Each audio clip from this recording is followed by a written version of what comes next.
Welcome, Mr. Michael Schaefer.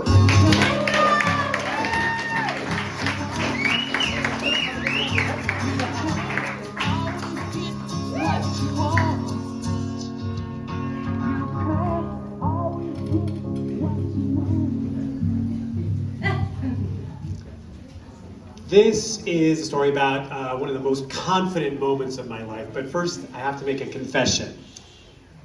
I need to earn your love, he said on a microphone to an audience. Yeah, and I would really like to be your dancing fool. I'd like to tell you the truth while I'm wearing a funny hat. There was a moment in an acting class where my teacher stopped me and said, "Charm, charm, charm. Is that all you do?" No, but a lot. So there was this moment, and it was after we'd opened a show in a tiny theater in a small town. It had gone really well, and I'd focused on the work, not just charming the audience, and I felt terrific. And we met at the party at the local hotel with a bar and a lobby, and we're hanging out, and I was walking around wondering if some of the audience had shown up and were maybe going to tell me nice things and looking for compliments, and not a lot coming. So I thought, gosh, I'm so exhausted. It was a very physical show, and I saw this wing chair in the corner of the lobby, beautiful old chair, and I thought, wow, maybe I could just sit there like a throne and maybe have people come up to me, have an audience, and tell me a nice thing. And then I thought I'd go right over, and I was going to sit there, except for one problem. There was a woman sitting there, and the closer I got, I noticed that she had these really blue eyes and a little extra liner and an extra eyeshadow, and I went, wait a minute. I stepped right up and I said, "Hey, are you one of the performers in the next show that's just going to be starting rehearsal this summer?" And she said, "Yeah." And I said, "Great," to myself, because I thought, she's one of my community. We speak the same language. I can maybe ask her about what she thought, get into the craft of it, and really get specific feedback, compliments. And so I gave her one of my charming smiles, and she gave me a charming smile back, and conversation started to flow, and I was just trying to be cool about what I wanted to hear, and you know, actors and intimacy happens quickly, so I ended up sitting on the arm of the wing chair and just chatting, but it was a wooden arm, and I was tired and hurt, and so I said, "Hey, do you want to go for a walk?" And she said, "Yeah, that sounds really nice." And I was like, great, another charming smile. And I thought maybe we could get out of there and talk a little more thoroughly. And so we went down Main Street and hooked over on this quiet road that was right next to this stream, a small town stream with the trees and the water babbling over it. It was just magical. And while we were walking along this long road, I started throwing out conversation starters like, yeah, I really love that set. You know, the set's really, really great. And there was this one part of the staircase where I did some emotional work. And when I touched the staircase, did you notice that I got really emotionally available at that one point? Is what I was thinking I was going to lead to. And she said, "Oh yeah, they always have nice sets," and dropped that subject. I was like, okay, and so, but I didn't ask that question.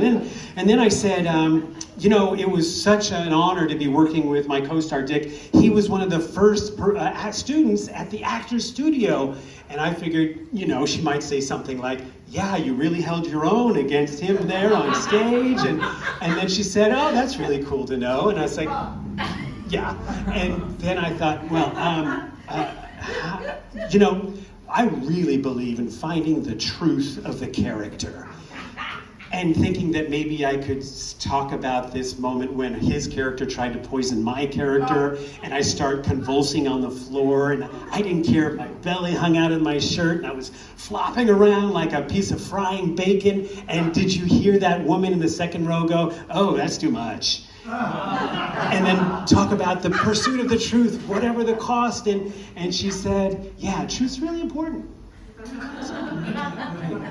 And this is not the walk I wanted to have, and then a summer rain, a really thoroughly heavy summer rain, and I figured there's two ways this could go. I could take a nice soggy walk home, feeling like it didn't really get the feedback I was hoping for, or I could kick it into charm, overtime, you know what I'm talking about. And so we're just standing there in the rain, and I say, you know, if this were a movie, and you were standing there all wet and shining, I would have to kiss you. And she said, that sounds really nice. So we kissed, and it was really nice. And as I was just about to pull away from her, I was thinking, now we're comfortable with each other, she'll say something to me. And she'll say something intimate, and then she did. She said, would you like to go back to my place? Yeah, sure, absolutely I would. And so now we're walking kind of arm in arm, and you know, when you're anticipating something, there's this quiet little excitement, and we get back to this single room cottage that was detached from her host, who was keeping her there as a favorite of the theater. And so we had a little bit of privacy, but because it was a movie in my mind, I said, well, you know, still raining, and we could see the single street light out there 200 yards through all the rain, and no one's up in this little tiny town anymore. Shall we just leave the door open and listen to the rain? And we did.